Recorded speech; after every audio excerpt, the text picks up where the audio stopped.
खैर, अब समझिए राहुल गांधी ये आरोप क्यों लगा रहे हैं कि मोदी सरकार लीडर ऑफ ऑपोजिशन का विदेशी राष्ट्राध्यक्षों से मिलने वाली परंपरा को खत्म कर रही है। आपको तारीख के साथ कुछ तस्वीरें दिखाते हैं।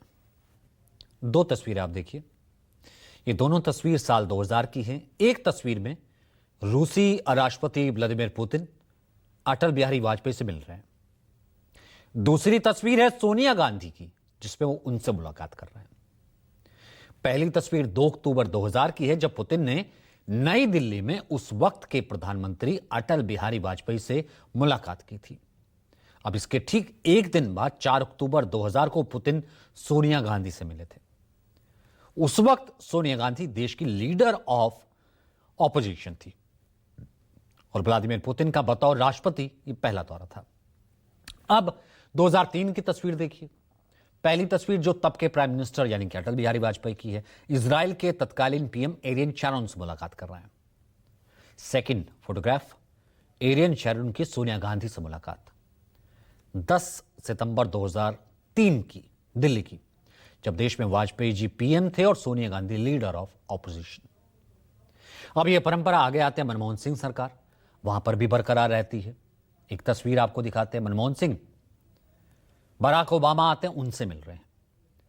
सेकंड फोटोग्राफ, दूसरी तस्वीर सुषमा स्वराज से भी मिल रहे हैं वो। ये दोनों तस्वीर साल 2010 की हैं और दिल्ली की हैं।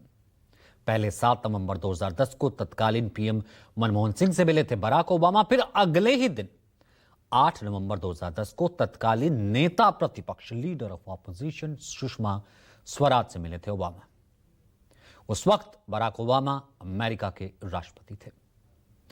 तो ये तमाम तस्वीरें बताती हैं कि राहुल गांधी ने जो आरोप लगाया है कि मौजूदा मोदी सरकार नेता विपक्ष को दूसरे देशों के राष्ट्राध्यक्षों से मिलने की जो परंपरा रही है उसे खत्म कर रही है, यह साफ जाहिर करता है।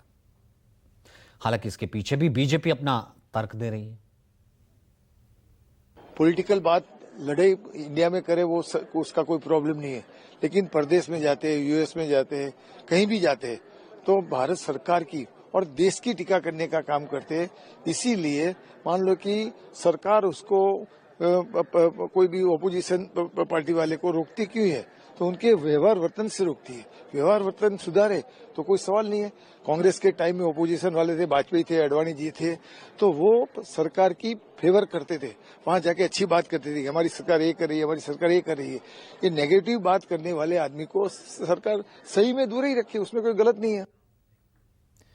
अब आपके जहन में सवाल उठ रहा होगा कि क्या देश के लीडर ऑफ ऑपोजिशन का दूसरे देशों के राष्ट्राध्यक्षों से मिलने का कोई प्रोटोकॉल है, कोई नियम है? इसका जवाब है नहीं। दरअसल विदेशी राष्ट्राध्यक्षों का भारत दौरे पर विपक्ष के नेता से मिलना कोई तय और आधिकारिक नियम नहीं है, लेकिन इसे लोकतांत्रिक परंपरा और शिष्टाचार का हिस्सा माना जाता है। भारत सरकार या विदेश मंत्रालय MEA इसके लिए जारी किए गए प्रोटोकॉल से स्पष्ट रूप से यह अनिवार्य नियम नहीं है कि हर विदेशी राष्ट्राध्यक्ष आता है वो विपक्ष के नेता से मिले ही मिले। भारत की संसदीय लोकतंत्र की प्रकृति को देखते हुए ये एक स्थापित परंपरा रही है। चूंकि विपक्ष के नेता LOP भी संसद और देश का प्रतिनिधित्व करते हैं, लिहाजा विदेशी नेताओं की उनसे मुलाकात देश की राजनीति और विभिन्न दृष्टिकोणों की एक व्यापक तस्वीर पेश करती है। हालांकि यह मुलाकात मुख्य रूप से आने वाले विदेशी नेता के कार्यक्रम पर भी निर्भर करती है कि उस नेता के पास वक्त है या नहीं है। एक प्रोटोकॉल होता है क्या कि कोई आए तो सब लोग नेता मिलते हैं या फिर लीडर ऑफ ऑपोजिशन नहीं मिलते हैं? क्या इस बारे में है कोई प्रोटोकॉल होता है जिसके बारे में आप बताना चाहेंगे सर? मेरी जानकारी में ऐसे कोई प्रोटोकॉल नहीं है कि सभी को मिलना है। जो मुलाकात होनी है वो उनके समय के दृष्टि से और उनके मतलब खुद का अवेलेबिलिटी के बाद से तय होती है। तो इस पे कोई मतलब fix agreed between the two countries, agreed between मतलब जो आप जनरली कह रहे हैं, मतलब जितने भी विजिट्स हुए हैं, अगर मैं चाहता हूं कि किसी मैं और मतलब राष्ट्रपति प्रधानमंत्री के अलावा किसी और को मिलना चाहता हूं तो उसमें कोई हर्ज नहीं होनी चाहिए, मिल लेते हैं। अगर समय नहीं है तो मिल नहीं सकते। हालांकि ऐसा नहीं है कि राहुल गांधी जब से लीडर ऑफ ऑपोजिशन बने हैं तब से किसी फॉरेन डिग्निटी से उनकी मुलाकात नहीं हुई है। 9 जून 2024 को राहुल गांधी देश के नेता विपक्ष बने थे। तब से उनकी मुलाकात कई राष्ट्राध्यक्षों से हो चुकी है, यह भी एक सच्चाई है। बीजेपी ने बाकायदा तारीख दर तारीख लिस्ट जारी की है। उसके मुताबिक 10 जून 2024 को बांग्लादेश की तत्कालीन पीएम शेख हसीना से दिल्ली में उनकी मुलाकात हुई थी।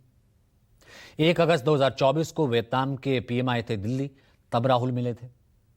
इसके बाद 21 अगस्त 2024 को मलेशिया के प्रधानमंत्री अनवर इब्राहिम से राहुल गांधी की बाकायदा मुलाकात हुई थी।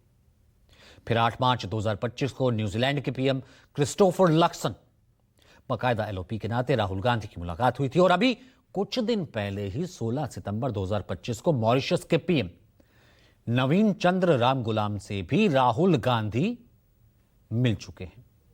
ये तस्वीर आप देख रहे हैं।